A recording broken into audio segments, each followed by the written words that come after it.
Hello, we are today sitting with senior pastor of Abundant Life, Sean Thomas. Sean, thank you for being with us today. We're going to share some thoughts and maybe some principles to young people from your standing point as a pastor and leader and with a background uh, and hopefully helping our audience to follow their dreams and their passions. So, Sean, why do you think young people has so many problems in having a prosperous life? Sure. Well, first, Pastor, thank you for, allowing me to participate. I believe that your reach and what you're communicating is going to be able to impact a lot of people, and so to be a part of this journey with you, I appreciate it. Thank you. It's exciting. I think to your question, what you're asking, is why do people struggle with the idea of success or Yeah, becoming prosperous? You know, I. I firmly believe, and I'll make my point and then share some story. yeah. I firmly believe because they have never been given permission. Oh, okay. They have not been told it's okay to pursue it based upon what God has given them. So I'm a pastor, and so everything that I'm going to share is going to be biblically based. Uh, Absolutely. and so I believe that there's been generation or people that maybe they do believe in being successful, but they don't believe it for themselves Okay. because there's a certain format or system that has to be followed. Let's let's touch that point. We have been raised Mm-hmm. in a historic generational system Mm-hmm. that put us in schools with a format Yeah. from 9 to 5, 9 to 3. And you put 20, 30 young kids, and teachers want them all to be the same. Yeah. And if you don't have a good evaluation, Yeah. they tell you you're not good. Mm. But we have seen through the years that being a man of God, Mm-hmm. God has made a special design with some creativity Yeah. for each man and gifted all men and women as a unique way. How would a young person find out their call, gift, and destiny and purpose to follow their own passion? Mm-hmm. What do you think about it? I think they need to be encouraged to dream. If I could say this, this is funny. I was just having this conversation the other day, actually with a teenager, a young guy that was like 17 or 18, and he said to me, "I don't know what I want to do after college, or Okay. excuse me, after high school. I don't know if I want to go to college, if I want to take a year off. I don't know what I want to do." And I asked him, I said, "What wakes you up at 5 a.m. in the morning?" Yeah. Now, you ask a 17, 18-year Yeah. old, Yeah. nothing wakes you up at 5 a.m. in the morning. I said, what keeps you up all night long till 2, 3 a.m.? Well, and sometimes they'll stay up later, whatever. But it was a very pointed question that what do you think about? What consumes your mind? What consumes your heart? What are you passionate about? What gets you excited that you just cannot sleep? Yeah. I said, whatever that is, that's what you need to begin to dream about and to think about. I think the problem is that we have, to what you said, we've got a generation of people that have not been encouraged to dream or to think outside the box. So when I was in high school, my parents would tell the teachers, or actually when I was like in elementary and middle school, high school, they would tell the teachers, if my son is looks like he's staring off into the distance, it's not that he doesn't care. He's probably thinking or dreaming about something, and they were Yeah. right. I mean, my background is creative arts, graphic art, or graphic design, video production. I was always thinking about the next video to edit, the next graphic to design, the next thing to produce. So my mind was always out. I looked like I was totally disengaged. Yeah. But they encouraged me, at a young age that if I'm dreaming about something, to dream about that. Um, when I was in school, it back, this is now over 20 years ago, so it's been some time. But when I was in school, we were given a specific format to follow, what you Yeah. mentioned. Yeah. When I was in school, we didn't have like video production classes or creative classes. I mean, it was learn how to cook, learn how to build as your extra classes outside of, taking, reading, writing, or arithmetic type of stuff. So, we didn't have a lot of things. And so I had to try and find where could I find people, or where could I find, community that helped me lean into that. Now, with you see much more of that, available. There's more things available Yes. because I believe that now people understand that success can't be in a cookie cutter box. Yeah. My son, he's kind of struggles a little bit with the same thing that I did, his attention. My son, he's little, he's just a little boy, but he's discovered that he likes to drum. Yeah. Since he was 1 year old, he would have spoons in his hands and he likes to hit. He loves to drum. We figured that out. So the teachers would call us up when he started going to preschool, and he's in preschool now, and they would say, we don't know what to do because he's not paying attention. And I said, do you have any activities that is musical, anything that can allow him to go into that place where he can express himself? And so when they started implementing that, his attention started to get focused.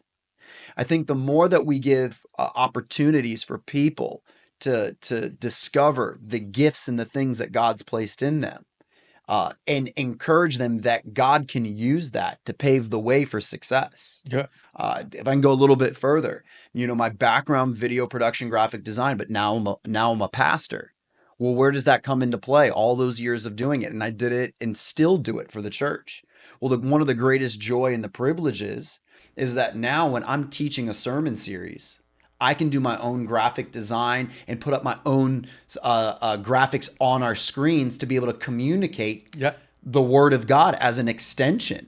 And I think that's really what it comes down to, is encouraging and giving permission, number one, for people to dream, and number two, to discover the gifts that God's given them, and for them to know that they can use that and be successful. I I have in I am 59 years old, but 59 young. 59 Young. young, yeah. But I always tell my sons and some people, you don't know how much I would have appreciated that somebody will tell me, okay, this is your gift, this is your talent. Just go educate that gift and talent Yes. and be happy. Because I believe so many young people do not follow or procrastinate at their jobs. They're not stable. It's because they haven't found that place of their gifting, their talent, their ability that give them a passion and makes them happy, Yeah. and take all of that and be able to make a life of riches, Yeah. following their gift and calling. Yeah. Yeah. Well, I think too, with that, part of it is we have not done a good job celebrating one another's gifts. Oh yeah, And we also have not given permission to say it's okay to be different. So we want everyone to do the same thing the same way over and over and over. And it's like a type of control rather than giving permission to say it's okay to be different. It's okay to use what God's given you and it not look exactly like everyone else. I tell our church this all the time. is that there's only one of you in this earth. Yeah. Like, Pastor, there's not going to Yeah, be yeah. another version of you No. in this earth. Yeah. And what God's given you is specific for the time that he's put you on this earth. So why would I try and be a copycat of someone else? Or why would I try and be like someone else? I think there's something that we have to understand, that we got to be confident in what God's given us, but we've done a good job as society to say the only way that you can be successful, the only way that you can do anything that matters is it has to look like the system. Yeah. It's got to be the system. I just taught on this in our church, that true unity is celebrating the diverse gifts that God's given us. The Bible talks about it specifically in Romans 12, verse 3, and it goes on through verse 9, and he talks about that to each of us we've been given different gifts. 1 Corinthians talks about it as well. Talks about that there's diversity of gifts. We're not all meant to do the exact same thing. It might be similar, like you'll preach the gospel, Yeah. I can preach the gospel, but the way that we communicate It's is different. going to be different, and who we're reaching is going to be different. Different. And so most people will sit on their gifts because they'll think they don't need me, or they'll say I'm not as good as this person. Yeah. And so because we don't celebrate the gifts that are different, we have a lot of people that just sit back and they're not in the game. Yeah. And they need to get in the game, and they need to dream their dreams and use their gifts. Absolutely. Now that you touched that, we have committed that mistake. We wanted all the people to be the same, do the same things. But after a couple of years, we have found that not every people is to be a server. Not every people is to be generous. Not every people is to be a teacher. Yeah. That God has given each of one of us a gift. So, what do you think about this? If you have the gift that God gave to you, and I need your gift, and you don't use it, would you call that injustice? I mean, it could be very well, yeah. It's not just that you have a gift that you Yeah. can use with me, and you don't use it. Yeah. You need to find out your gift and follow that dream and make that gift be your passion. I tell the people on this channel 4 things. First, find out your gift. What are you good at? Yeah. Second, educate it. Yes. Learn how to use it the best way. I mean, if you have the gift of arts, if you have the gifts of developing all the creativity for your sermons, and you have to educate it. Number 3, implement. Yeah. Use it. Yeah. I mean, you don't have to be perfect to begin using it. Yeah. Yeah. I'm not perfect yet right now, but I'm getting all my teachers background to be able to help people. And number 4, serve. Yeah. Absolutely. Serve Gotta put people. it to work. Yeah. If I can be a successful entrepreneur, and you can be a successful pastor, and help young people to find out their gift and their difference, accept it, Yeah. educate it, and be successful. That's our job, to serve people. And I think, though, with the context of serving, if I can put some language around this, and maybe this might be an extra one you can add. If you don't like it, we can edit it, this portion out of the video. You don't have it. But I think there's something to be said about collaboration, doing life with other people that are Sure. like-minded with you. I think about where the Bible talks about that we're iron that sharpens iron. We have to do life together, right? You talked about the injustice if one's not using what they have, and what they have should be to the benefit of someone else. There is something about coming together, because while it's important for you to discover what God's given you, it's really not about you. It's not just you. It's what God wants to do through you to reach other people. Yes. And I think that also becomes the lid of people's success, because they're chasing their own thing. And that's great. Have your own thing, man. Have your houses, have your cars, have your success, have whatever it is that's in your heart to have. But at the end of the day, God's given you that gift to reach people, to love people, to make a difference. And it doesn't mean that you got to do it on staff at a church. Like, if God's given you a business, be honorable in your business Yeah. and do what's right. That's going to benefit the community. Yeah. If if you're a part of any organization, do things that are honorably and honest, and God will bless you. And you don't have to take the route that is to cut people down. Yes. But when you sow seeds of honor, you'll be honored. You'll walk in blessing. And so I think there's something that's powerful about coming around and being able to collaborate with other people. In fact, you can't do it on your own. Some of the most creative ideas I ever came up with was because I was in a room with other people and not just by myself. I might have had an idea, but I need other creative minds to come around that to really stir that idea up so that it can truly be what it needs to be. Yeah, I mean, in this channel, we are talking about. I have some giftings. One of them is to be a pastor, and the other one is to be an entrepreneur. So, I have found out what you're talking about.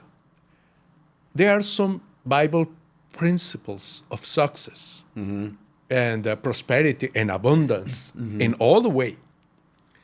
And we don't know, especially how God works, but it works. So what you said is so important because I have seen people multiply their sales just with having teaching about serving other people. I got some businessmen and I told them, okay, being wealth and successful, it's not about position, neither about possession, but about serving people. If you're my customer and I don't want to sell you, I want to give you the best of what you need. So my interest will be love, serve you, and not money. But if I love you and I serve you and I give you my best honorable service, I will have the money back. You will pay the price, but I will not follow money. I will just follow my principles. And that will make me successful. It's funny. There's some places that we'll go to, for like dinner or lunch, like a restaurant, and part of the reason why we'll go back is simply because of the service. I mean, obviously the product's good. I'm not going anywhere where there's bad food now, but I can go somewhere that's got great food and have poor service, and I won't go back. Absolutely. But more often, we'll go to places because the service is excellent. I mean, again, I'm not settling for bad food, but there's places it's excellent service, and it's what brings you back. There's something about the serving aspect that gives life, and so to your point, absolutely. Let's give an advice to these young people that suffer from anxiety, depression, they cannot sleep. I believe personally that it's because they haven't been able to find their place on earth, their purpose. Because of that, not being able to have a purpose, I personally think that people suffer from anxiety, depression, or maybe they are doing a job that they don't like. They're not gifted for that. They're not talented, but they're working for necessity. Sure. What would be your advice for them? Well, I think when we're talking about anxiety and depression, and I mean, I think there's some other things that we could easily add to it, but I think mainly there's two things that are coming to mind. Not the only things, but two things. I think there's a lot of anxiety and depression. Number one, because we've got, unfortunately, a society that is, at least in the West, in America, the percentage of fathers in households are less. Yeah. So you've got young people that are having to carry or feel like they've got to carry more responsibility without having overseership or having someone to lead them in the way that they should go. And so it's amazing because there's a lot of young people that I talk to, that feel like they have to take on responsibilities. And I'm like, you're 14 years old. What are you doing having to think about, having to pay the light bill? Yeah. But it's the world that we live in when we don't have healthy households with the proper mothers and fathers in place. We've got a generation that is feeling angst and pressure to have to live and to do things, right? And of course, there's systems that are in place, for that. But the point is, young people feel the pressure because we don't have enough sound households with mothers and fathers, particularly fathers. And so you've got a lot of fear and anxiety that come in from that. You also have a lot of fear and anxiety from young people that feel like they have to fit a certain mold. They have to be a part of the system that's in place in order to be successful. There's that, and then probably one of the biggest things that I see, like this is major red flag, is that nobody wants to take the time to develop their gift. Yeah. Everybody wants a fast food experience. As quickly as I put my order in at McDonald's, I want the order up. Yeah. And so because they're not willing to put the time in and they're looking at other people's success, they're getting anxious, they're getting fearful. I think about the scripture in the Bible in Genesis where the scripture says, as long as the earth remains, there'll be seed time and harvest. So you can think of it like this. If I were to give you an apple seed, you can see the seed, right? But it's an apple seed, so you can have a picture in your mind of what the outcome is supposed to be. The harvest is supposed to be an apple tree. So I can see the seed, the apple seed. I know in my head what it looks like, but there's one thing you can't see, and it's called time. And time is a discourager, and time will crush you if you have not developed how to be patient, if you've not learned how to develop your gift and how to wait on the Lord. And so because people won't wait on the Lord, people don't take the time to develop their gift. They're looking at everybody else. They're not trusting what God's trying to do in them. They get anxious, they get fearful. And so next thing that you know is it's going to be either what we call fight or flight. Either I'm going to run from my purpose or I'm going to try and rush my purpose. Yeah. And it creates all of this emotional, erratic behavior. And it's like, calm down. What has God given you? Develop it. Be faithful.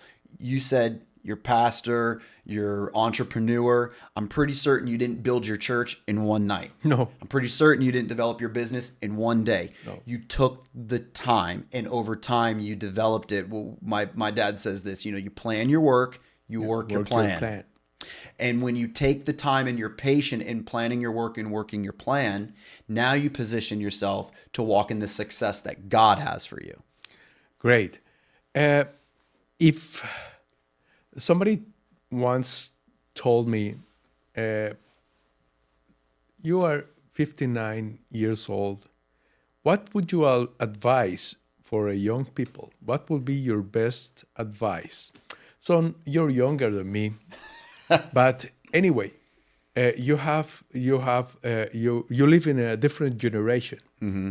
So what will be your best advice for somebody that is looking our channel? I would say if you're starting a business, if you're in the process of developing your plan, I would say, number one, what has really been helpful for me is whenever I get an idea, I write it down, right? Bible says, write the vision, make it plain. Yeah. Don't let it just be an idea in your head. Write it down. To the point that we already shared, take the time and develop it. Being in the seat of a senior pastor now didn't happen because, we wanted to do something different. We took 11 years 11 years, my father and myself in the transition process. Yeah. Not once in 11 years did I go to him and say, I want a pastor now. Give it to me now. I need to lead and do this now. And so I think if you can learn to be patient and develop and embrace the process, I think even more now as I get older, as a husband, as a father, as an individual, a man, as a pastor, leader, I think I'm embracing more the process. I would encourage embrace the process. Wherever you're at in your season of development, embrace the process. There's something that's special about it.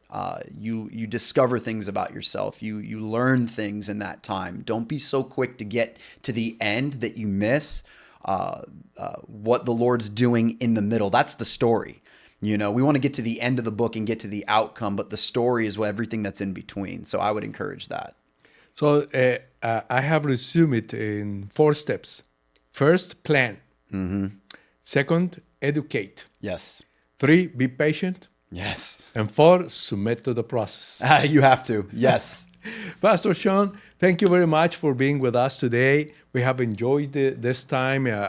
We are hoping that all these ideas will be able to help some people to find out what our God has called them to do and be successful and find their destiny in this world. So I thank you very much. I am very honored to have you here in this channel. Thank you, Pastor.